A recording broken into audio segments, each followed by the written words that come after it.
Welcome to the Strategy Skills podcast. Our podcast sponsor today is strategytraining.com. If you want to strengthen your strategy skills, you can get the overall approach used on well-managed strategy studies. It's a free download, and you can get it at firmsconsulting.com/overall approach. And you can also get McKinsey and BCG winning resume. It's a resume that got offers from both firms, and you can get it at firmsconsulting.com/resume PDF. And today we have with us a very, very special guest. His name is Marshall Goldsmith. He will not need an introduction. He's the only two-time Thinkers 50 #1 leadership thinker in the world. He has been recognized as the #1 executive coach in the world for over a decade.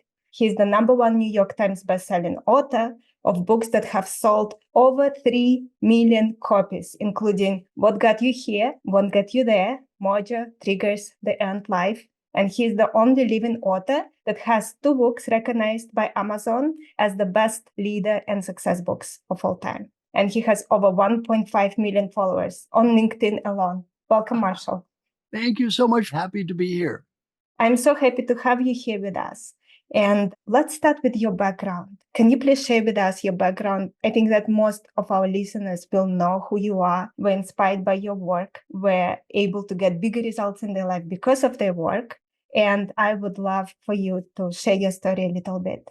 I'll give about a 3 or 4 minute orientation to my background. I was brought up in a very small town called Valley Station, Kentucky. Very much a low income, low education environment. My high school came in next to last place in Kentucky in academic achievement, which was the bottom of the bottom. My elementary school would have been worse. My mother, however, went to college 2 years. And she was a teacher, but my father had an idea women should not work. So the bad news is she didn't work, and we were very poor. I mean, the first 4 years I was in school, it was called outhouse. We didn't have indoor plumbing in the school, so it was very poor. The good news is all of her school teacher energy was devoted to me. So I knew how to add, subtract, multiply, and divide. So the first day I go to school, the teacher goes, 1 + 1 is 2. No one knew that but me. I told my mother when I came home, I'm the smartest person that ever lived. So as a child, I was brought up with a very positive self-image. I didn't ever work very hard. I was a bad attitude. I graduated from high school and went to a little engineering school, Rose-Hulman Institute of Technology, where I got 5 Ds. I barely graduated. Yeah. But last year, I went back and got an honorary PhD and gave the commencement speech. And I said, let's hear it for the bottom of the class. You never know. You never know. Then after that, I got an MBA at Indiana University and a PhD at UCLA. And I was a college professor and dean when I was young. And then for 47 years, I've done 3 things. I've traveled all around the world speaking and teaching. So I've been to 102 countries. I coach people. So I've been coach of 5 CEOs a year in the United States and President of World Bank and ministers in Saudi Arabia and people all around the world. And then I like coaching because that's where I learn things. And then I write, as you mentioned, books and articles. So a very, very fun life. I live in Nashville, Tennessee, and I'm very lucky because back to my career, I met some great mentors. I was very young. I met a man named Paul Hersey who invented situational leadership with Ken Blanchard. He let me follow him around and learn to do what he did. One day he became double booked. He said, can you do what I do? I said, I don't know. He said, I'll pay $1,000 for a day. I was 28 years old. I was making $15,000 for a year. I said, I'll try. I ended up, for whatever reason, being phenomenally successful. He said, do it again, do it again, do it again. That's how I got into leadership development. And then coaching, I met the CEO of a company called Warner Lambert. He said, I got this kid working for me, young, smart, dedicated, arrogant jerk. It would be worth a fortune if I could change a kid's behavior. I said, I like fortunes. Maybe I can help him. He said, I doubt it. I said, I will work with this kid for a year. If he gets better, pay me. He does not get better, free. There was nothing called coaching. I just made it up. And for 45 years, I didn't get paid if my clients didn't get better. And better is not judged by me or them, it's judged by everyone around them. It's called stakeholder-centered coaching. So anyway, that's how I got into business. A lot of life is luck. Anybody that's very successful and says they're not lucky is very arrogant. And also the secret of coaching is work with great people. You work with great people as a coach, you're going to look real good. You look with the wrong people, you're going to look real bad. So anyway, a little background on me. And I think that one of the reasons why you're so successful is because how much you care about people and you really focus on, okay, what can I give to the world? When I was younger, maybe 20% of my time was spent doing volunteer work. Now, 70, 80% of my time is spent volunteer work. Why? I give everything away. I have my own AI computer bot. It's all free and it's for everybody. There's no secret catch. Normally, when people say they give something away, it's a trick, but then if you pay a little more, you go this or that or the other. There's no trick. It's just free. So, millions of people have watched my videos for free or read the articles or, gone to the computer bot's been asked 75,000 questions already. And I 100% agree with you. And even with my company, for example, Marshall, strategytraining.com, my view is always, how do we help everyone in terms of no matter at which point they are in their career, if they cannot afford to even buy a book, we have so many free resources available. So everyone, no matter where they are in life, can find us and be lifted. And I know you do the same thing and you have done it your entire life. And that is such an inspiration. That I think is a big secret to your success as well, because I think that somehow it always balances out. And when you give so much, it comes back. It always comes back. I totally agree with you. Let me give you a personal example. I donated all that I know for training, huge training program for the American Red Cross.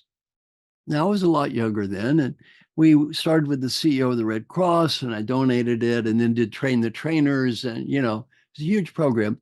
He introduced me to the CEO of the Girl Scouts, Frances Hesselbein, who Peter Drucker said is the greatest leader he ever met, was a total inspiration, wonderful friend of mine until she died at age 106, right? Well, she introduced me to Peter Drucker. And that's how I got on the board of the Peter Drucker Foundation. I got to spend 50 days with Peter Drucker, the world's greatest authority on management. Now, I got ranked #1 leadership thinker in the world. I can tell you, and I'm not being modest, compared to him, I have the brain of a 10-year-old. I mean, that guy was smart. I learned so much from him. Yet, if I'd not made the donation to the Red Cross, that would have never happened. So I should say, sometimes you do good deeds. And by the way, one thing I keep donating, Peter Drucker never charged me any money. I use his material all the time. He doesn't ask for commissions. So why should I be any different than him? And it always balances out. And it is incredible. I just another day was recording a case study with one of our clients. And she was telling me, when I found you, I just was using your free resources for a long time and I would just implement things and I got results. And then I could afford something else you were offering already paid. And then now she's working with me directly. And I think that it's just the right approach. And in any business, we should try to create value in terms of how do we lift up everyone, even people Right. cannot yet afford working with us. What can we do for them to get them to a point where they can work with us directly? Yeah, so that's what I like about things like the video, my computer bot, all that stuff. Anyone can use it, and it's free all around the world. And my computer bot is going to be now, it started out being text, but now it's got audio. It's going to have video, and the goal is it will ultimately have video in multiple languages. So people who don't speak English can still get it for free. And this is where we're going. It's such an exciting time to live in because nothing stops you. If you want to contribute at a higher level, you can because the information is available. People like you, Marshall, are available to help you, lift you up. If you want to, nothing stops you. Can we speak a little bit about your coaching process? Why do you think it was so effective and is so effective? Well, to begin with, number one, I never get into a debate about semantics or the definitions of words. What is a coach? People, a coach is this. No, a coach is that. My old mentor, Dr. Hersey, said, never get into arguments about semantics or definitions. Words can be defined in different ways. It's okay. So I'm going to describe my coaching process. In no way am I saying it's better than someone else's. It's the only coaching process. It's just the one I use. Others have different ways they do coaching. That's fine. It's just different. So my coaching process is very straightforward. Let's assume that you are a potential CEO of a huge company. Now, my coaching is pretty much 100% either you're the CEO or you're going to be the CEO. That's all. On the other hand, my coaching process works just as well for a first-line supervisor. It has nothing to do with being a high-level person. It has nothing to do with the industry, nothing to do with any of that stuff. It just relates to people. Now, let's assume you're the future CEO. I would describe first my coaching process to you. I'd say first, my mission is I help very successful leaders achieve positive long-term change in leadership behavior. Now, you're already a very successful leader. That's why you're a future CEO. That's good. Now, let me tell you what I don't do first. I'm not an expert on strategy. I'm not an expert on getting organized. There are other people who are better at communication skill training or public speaking than me. My area is just helping very successful people achieve a positive change in leadership behavior. I don't really help with the strategy.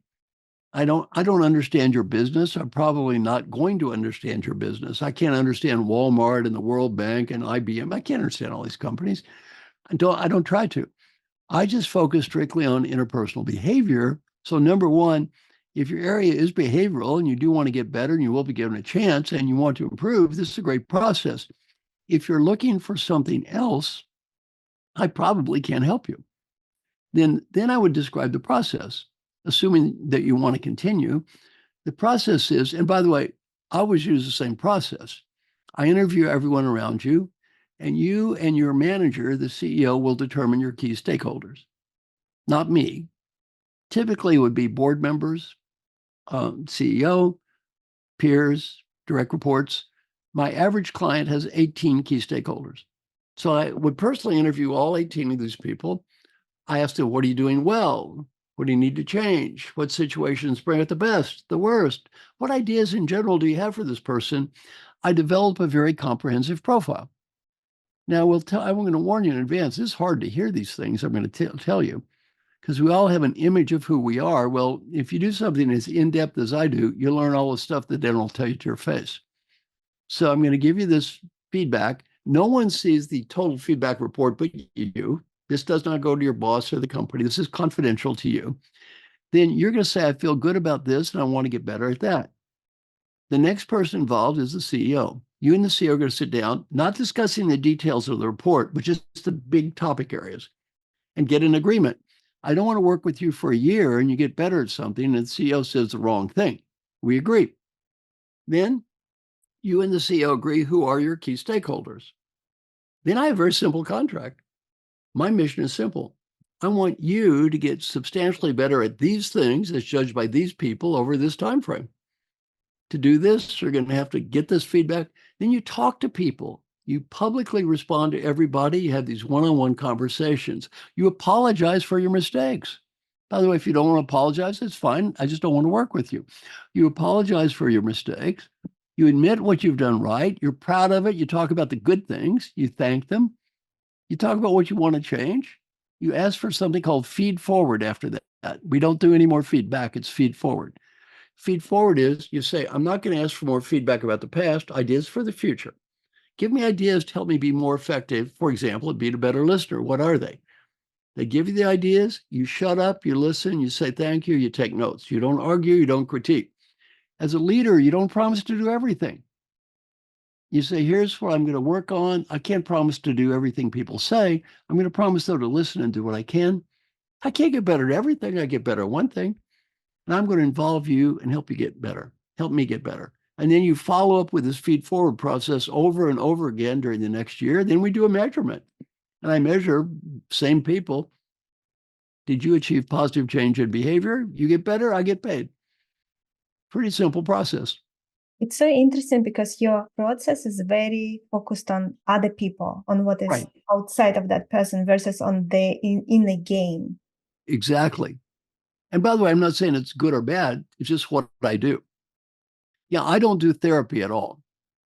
My focus is not why you are what you are. My focus is becoming something different.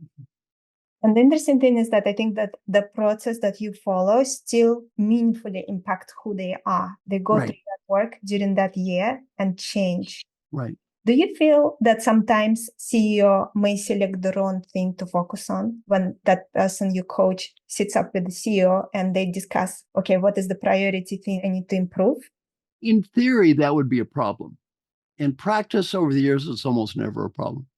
Usually, what the person says and what everybody around them says and what the CEO says, it's pretty similar in most cases. Now, sometimes the CEO might say, and I think you should add this. And I'd say, fine, we'll add that. But I've never had a CEO say, don't do the other stuff. Sometimes they want to add something. That's okay. Let's say they might say, you've got this feedback, but I want you to work on being more strategic. You got this feedback, but I want you to build relationships outside of the normal structure. Well, your direct reports are not going to say you have that problem.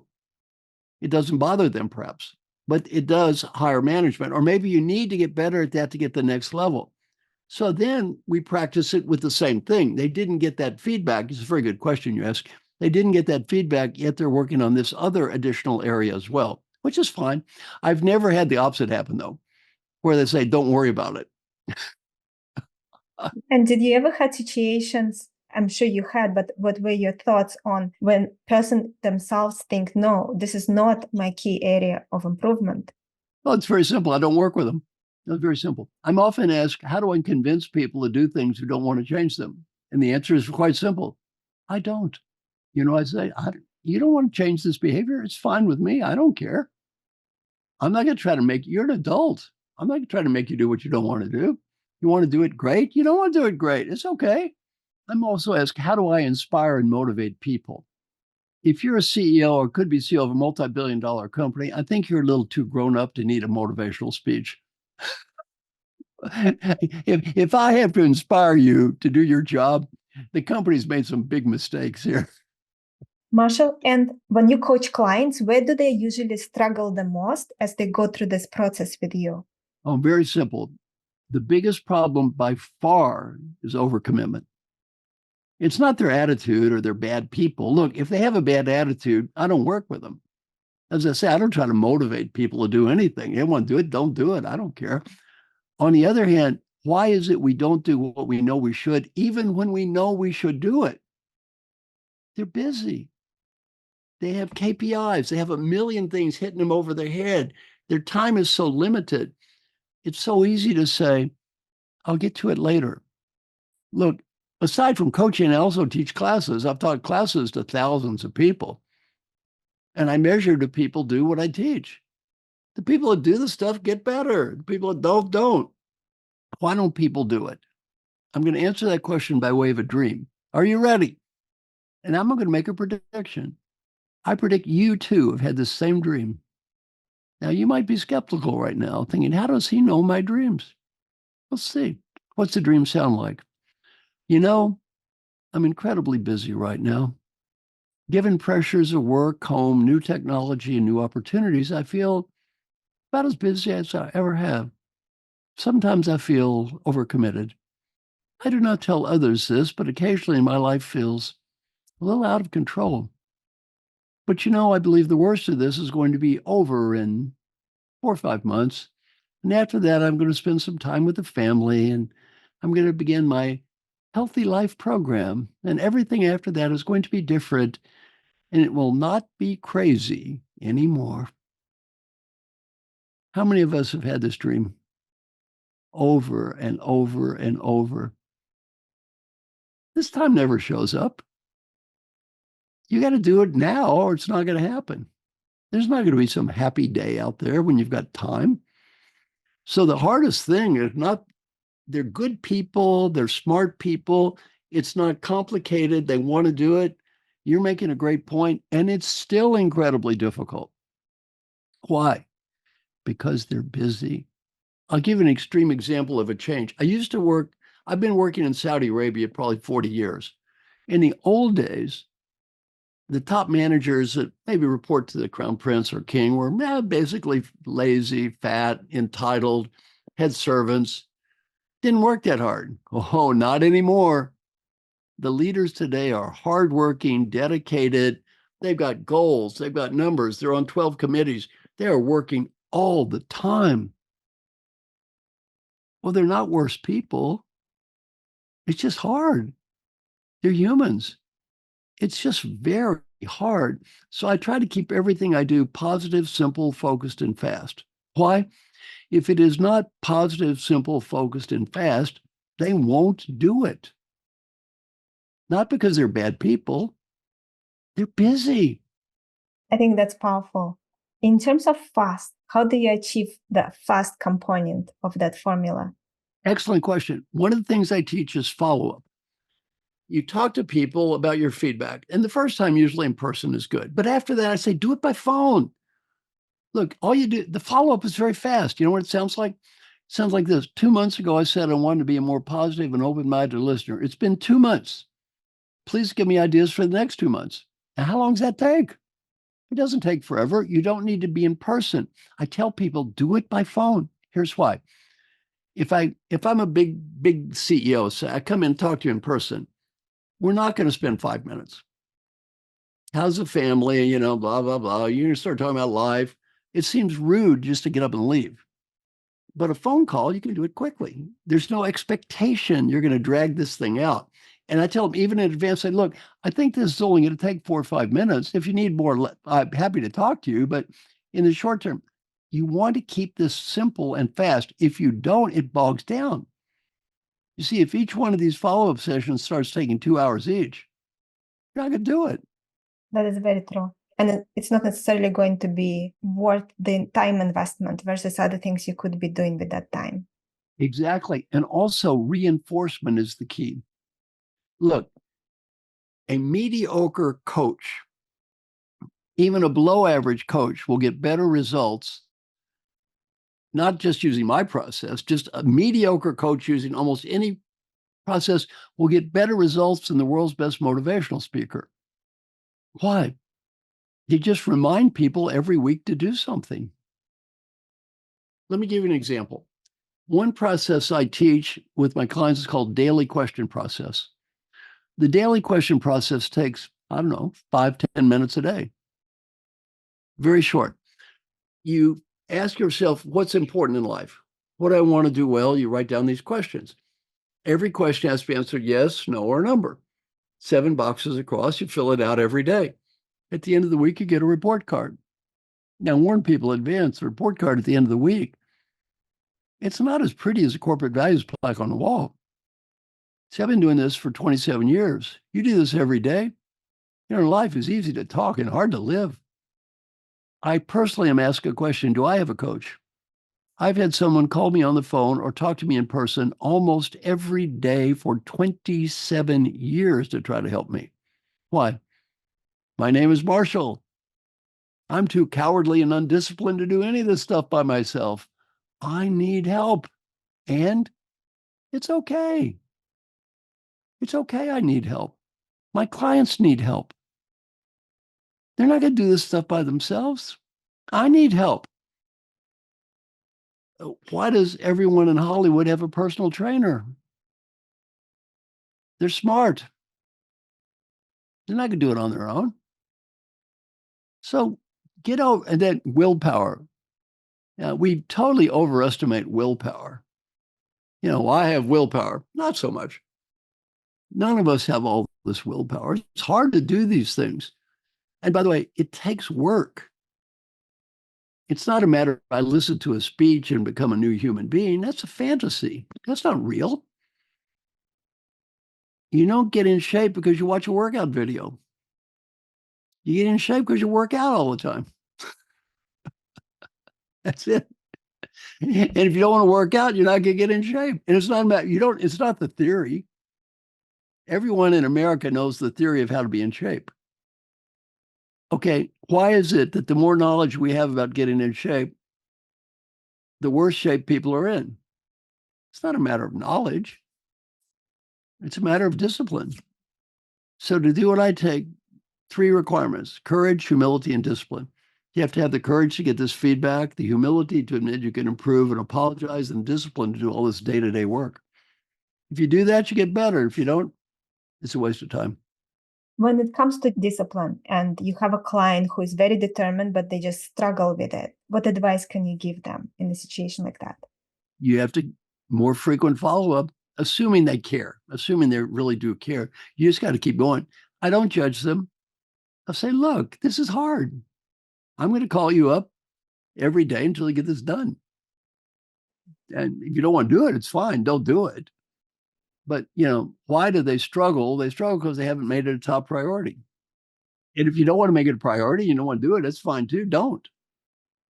Don't. But if you're going to work with me, you're going to have to do this work. If you don't want to do the work, it's fine. Don't. But why should I work with you? Why waste my time? There are plenty of nice people I can work with who are going to do the work. You don't want to do the work? It's okay. No. You always send the people back into being an adult versus being a child or a parent. It is their responsibility. Now, look, of all the people I've coached, the client I coached, I spent the least amount of time with improved the most. The client I spent the most amount of time with didn't improve at all. I made a chart. Time spent with me, improvement. There's a negative relationship between spending time with me and getting better. So I talked to my client who improved the most. His name is Alan Mulally. Alan, one of the great CEOs of this century. He was a CEO of Ford. The stock went from $1.01 to 1840. He had a 97% approval rating in a union company when he retired after 8 years. Unheard of. Unheard of.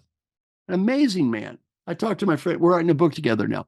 I talked to my friend Alan. I said, Alan, of all the people I coach, you improved the most. I spent the least amount of time with you. I said, Alan, I made a chart. On one dimension, time spent with me. The other dimension, improvement. There was a negative relationship. The way the chart looks, you never met me, it'd probably be better. I said, what should I learn from you? He said, Marshall, you have one challenge as a coach. Work with great people. Work with motivated people. If they don't care, don't waste your time. They're not going to get better. Now, look, as you mentioned, I got ranked #1 executive coach in the world for years. Why? No one knows I'm a good coach.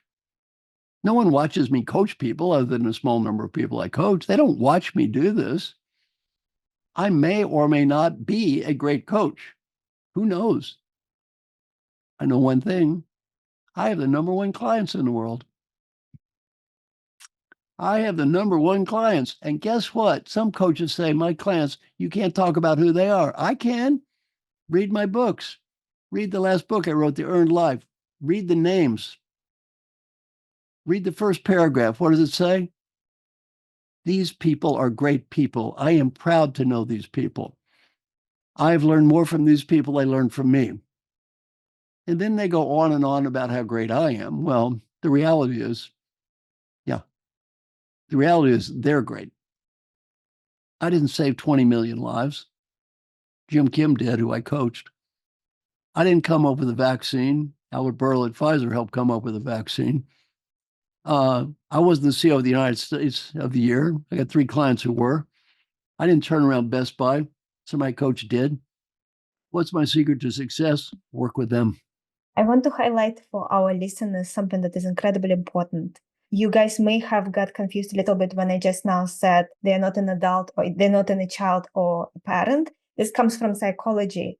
Be looking at life, at things, at situation, at the person we are talking to from position of an adult, a parent, or a child. Marshall, Right. you are incredible at always moving people to adult without even talking about psychology, without even explaining that concept. But just by saying you want to succeed, you can work with me. If you're not motivated, I will work with someone else. So it naturally makes those adjustments inside the person's thinking, and they are centered in that adult position of looking at working with you, looking at how they speak to other people, that viewpoint of being an adult. And it's very, very important element. It's fundamental. Without it, you cannot succeed as a coach. You cannot succeed as a leader.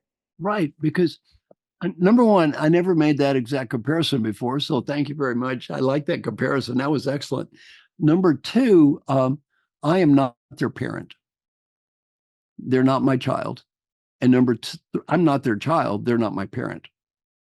So I'm not your parent. You're not my parent. Let's be clear here.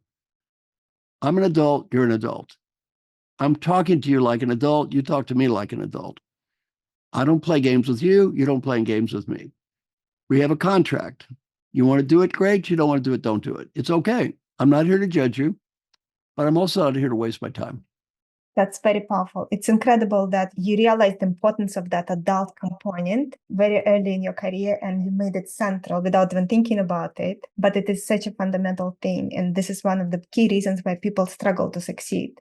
So let's talk about the new AI platform. I would love to talk to you more about the coaching, but I know that we have to cover that new, very important initiative that you have. Well, I've always wanted to give away everything I know. For years, I've tried. And, I've always wanted to create an environment where people could ask me any question and get the answer for free. I've never been able to do it. I tried all kinds of interactive video technology. I've had 20 years of failure at this before I finally started working. And now, I'm finally have been very fortunate. 4 things have happened. One is I have a lot of content.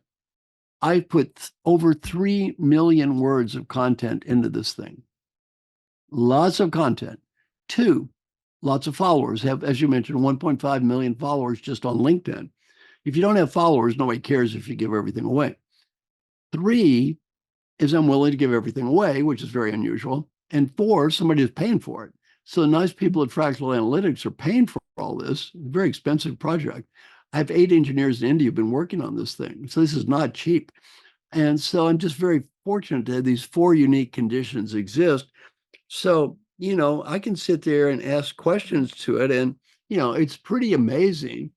For example, you can ask it pretty much any kind of question. You can ask questions about me, about life, about anything, and it comes up with answers. Now, I'm going to talk about this just in a minute about some changes. For example, why are you giving all this away? At this stage in my life, my higher purpose is to help as many people as I can have a better life. I've been fortunate enough to have had a successful career and to have made more money than I'll ever spend.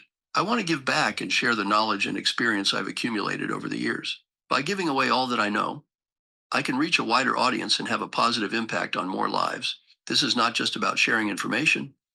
It's about leaving a legacy and honoring the many wonderful teachers and heroes who have influenced me throughout my life. My project, 15.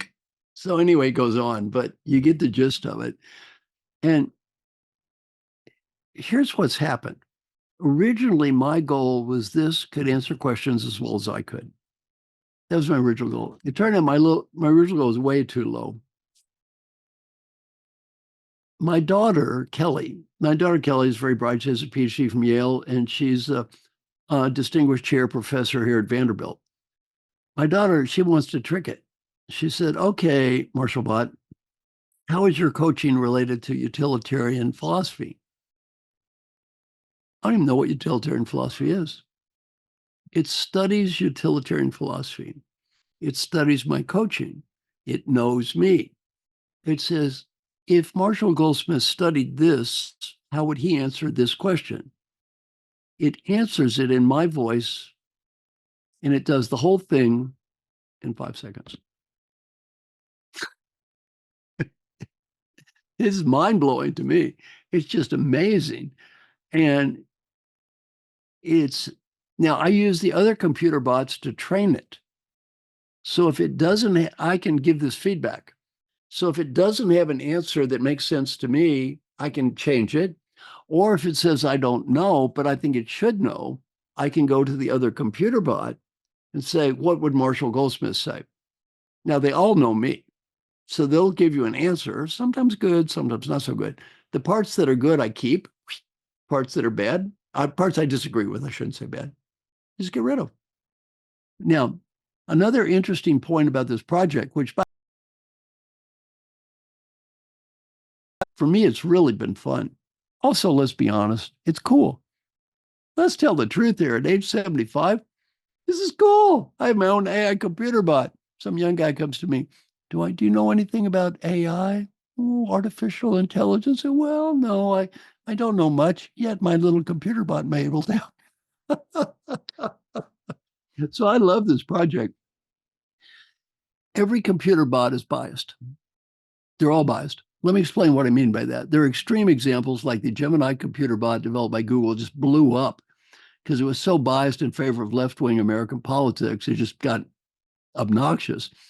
Well, They had to shut it down. They had to shut down all the video part because it was so bad. Every computer bot is biased. When you ask a question, for example, what is coaching? Right? Let's say I give you an answer. It's biased. There are 50 possible answers. Why my answer? What is leadership? There's 1,000 answers. You get an answer, it's a bias. It's biased by something. My computer bot is biased by me. I am the bias. It gives you answers. I'm not saying they're the right answer. I'm not saying you should agree with it.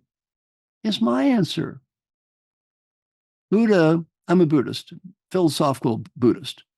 Buddha said, only do what I teach if it works for you. I teach my clients, feed forward, ask for input, listen, say thank you. If it works for you, do it. If it doesn't work for you, let it go. Same thing with this. You ask a question, you get lots of ideas. The ones that work for you, do it. The ones that don't work for you, don't. I'm not going to know the difference. The computer bot won't be upset. It won't know the difference.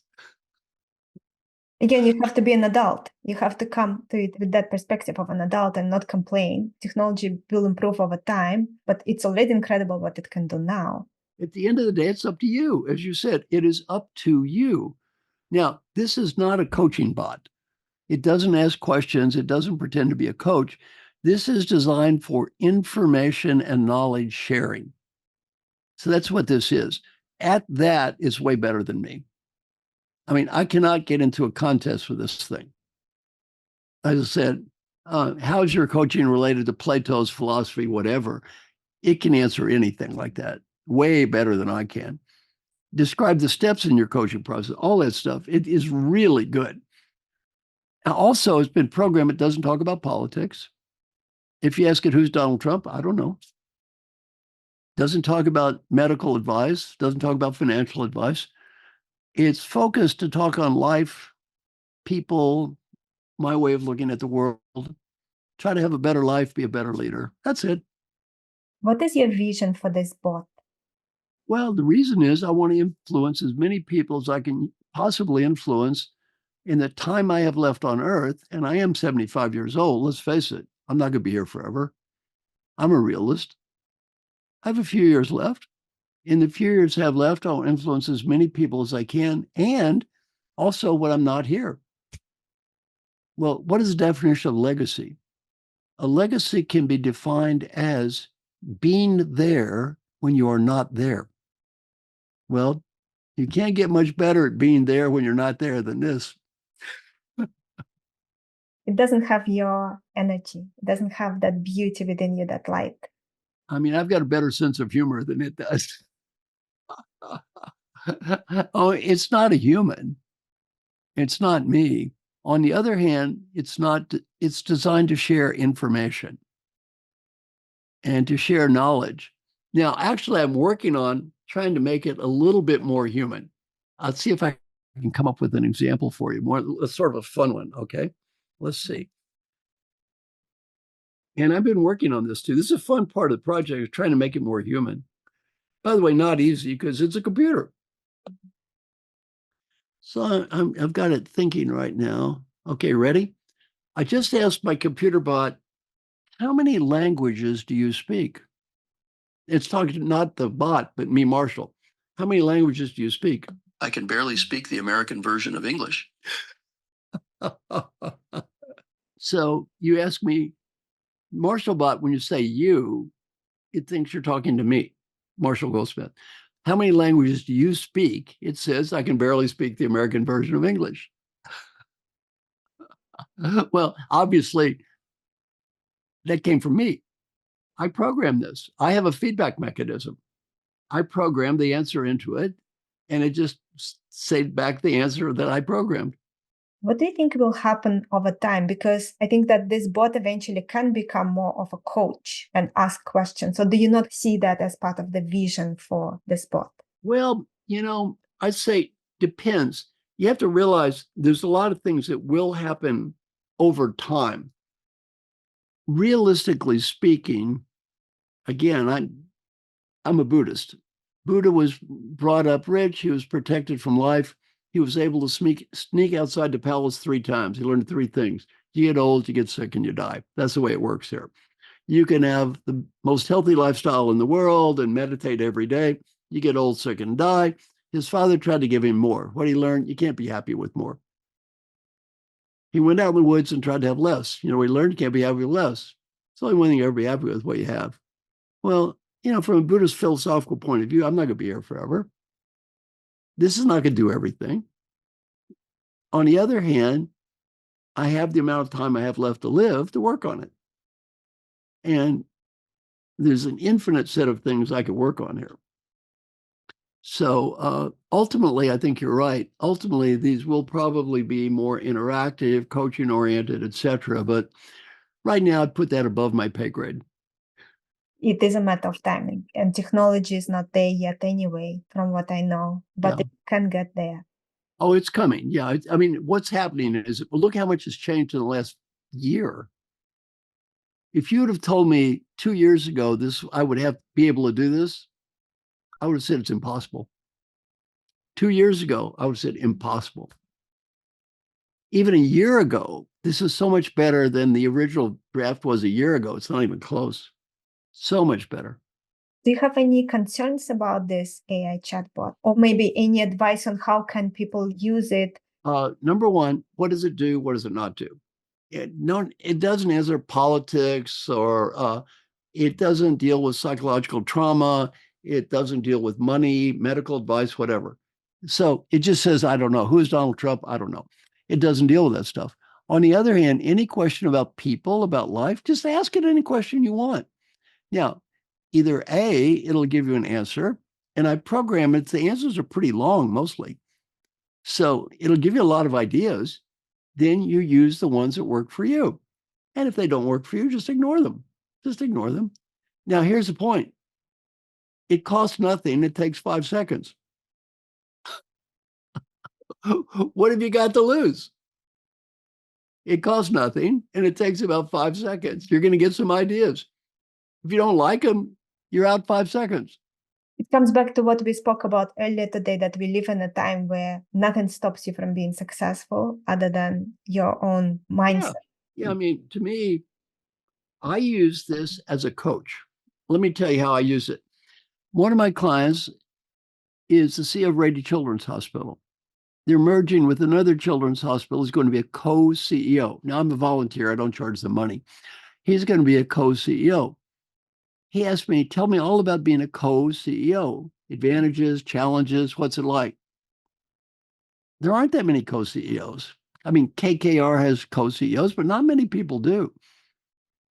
I said, well, let me ask Marshall about it. I mean, it gave a brilliant answer. Then he said, well, that's interesting, but one of the answers related to boundary setting. I would like to know more about boundary setting. My friend Al Mullally asked it, please describe Al and Mullally's working together process. I mean, the answer he would say was perfect. Then he said, describe more about the business plan review part of the process. He did that. So, it pretty much, it can pretty much answer things in a way and you can go into more or less detail. But for example, if you ask it a question you asked me, what's the key variable for success in coaching? Success in coaching is having great clients. The quality of the people you coach is essential.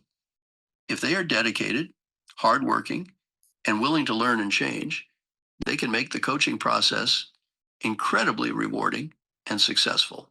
It's also important for a coach to have the ability to listen, provide honest feedback, and help clients to develop themselves. However, without great clients who are willing to engage in the process and do the hard work required for change, even the best coaching techniques and tools will not be effective.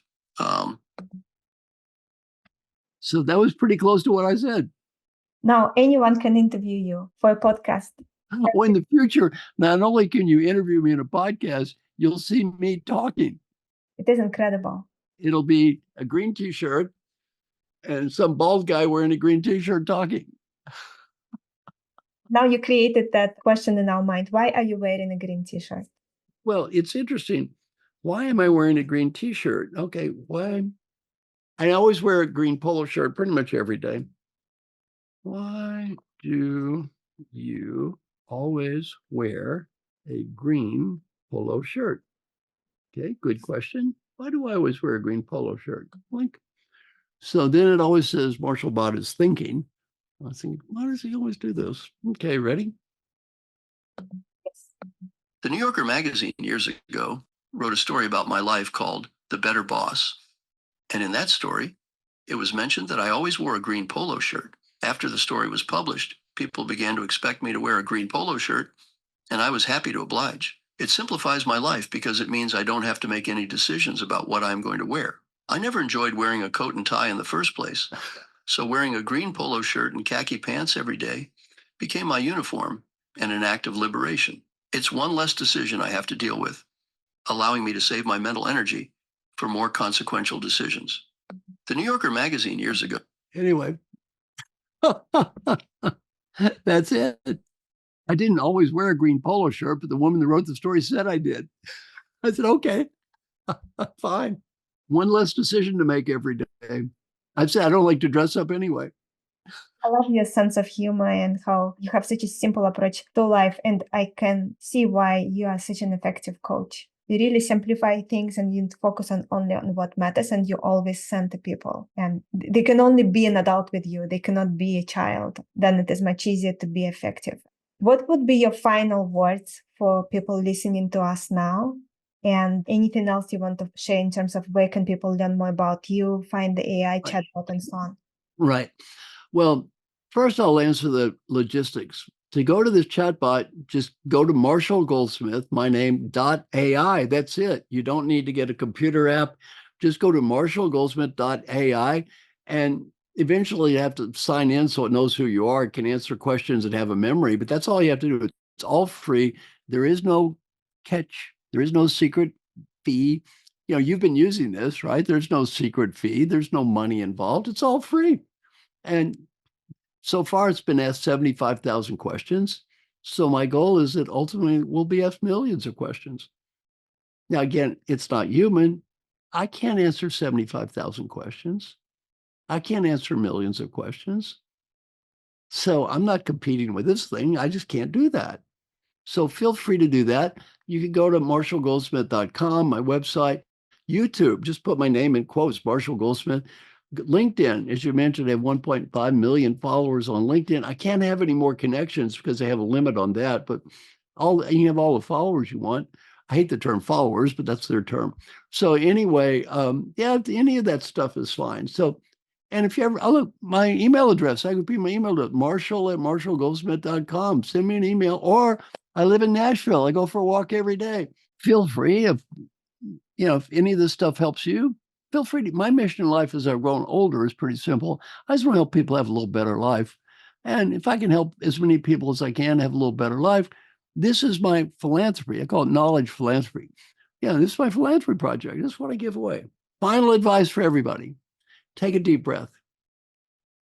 Imagine you're 95 years old and you're just getting ready to die. It's all over. Here comes your last breath. But right before you take the breath, you're given a beautiful gift. The ability to go back in time. The ability to talk to the person who's listening to me right now. Help that person be a better leader. Help that person have a better life. What advice would that old wise person have for you? Whatever you're thinking now, do that. In terms of performance appraisal, that's the only one that's going to matter. That old person says you did the right thing, you did the right thing. That old person made a mistake, you made a mistake. You never have to impress anyone else. Some friends of mine interviewed old folks who are dying, got to ask the question, what advice would you have? Personal side, 3 themes. Theme 1, 3 words. Be happy now. Not next week, not next month, not next year. The Great Western Disease, I'll be happy when. When I get the money, status, condominium, I'll be happy. We all have the same when. Don't get so busy chasing what you do not have. You cannot appreciate what you do have. Number 2, friends and family. Never get so busy climbing that ladder of success you forget the people who love you. And number 3, if you have a dream, go for it. You don't go for it when you're 40, you may not when you're 80. And business 5 stuff is much different. Life is short, have fun. And if you don't enjoy what you're doing, start educating yourself, doing whatever you can to find something else. You don't have to leave immediately, but you start a path to do something different. Don't waste your life on what you don't want to do. Number 2 is people. do whatever you can do to help people. The main reason to help people has nothing to do with money or status or getting ahead. The main reason to help people is much more important. The 95-year-old you will be proud of you because you did, disappointed if you don't. And the final advice, go for it. Life is changing. And final message for me is two. One, please go visit my marshallgoldsmith.ai. Ask it as many questions as you want to. That would be good for me. If you have any questions, send me an email, ask me any question. And finally, I hope at least one thing I said help you have is a little bit better life.